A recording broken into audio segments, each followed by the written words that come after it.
আগে কোরআন থেকে তেলাওয়াত হলো আযকুরুনি আযকুরুকুম,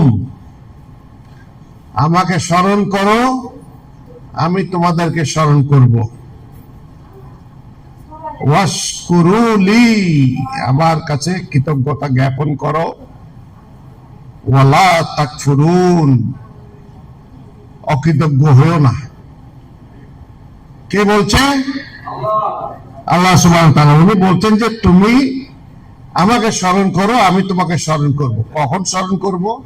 সব অবস্থায়, বিপদে পড়লে, ভালো হালে থাকলে সবসময় স্মরণ করব।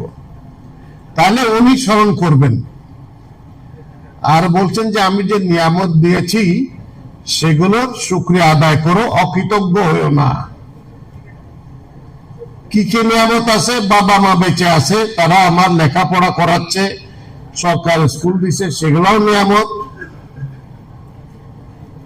তারপরে বিয়ে হয়েছে, সন্তান সন্ততি, সেগুলোও নিয়ামত, চাকরিটাও নিয়ামত। এগুলো শুকরিয়া আদায় করো। 250 বেডের হাসপাতাল একটা উপজেলার ভিতরে, এটা কি একটা নিয়ামত? বাংলাদেশে কয়টা জায়গায় নিয়ামত আছে? হ্যাঁ, মনে হয় কোথাও নাই।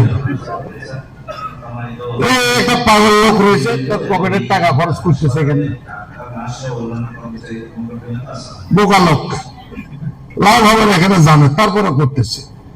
তাহলে এইটা যে একটা নিয়ামত, এটা তো বোঝা গেল নাকি নিয়ামত?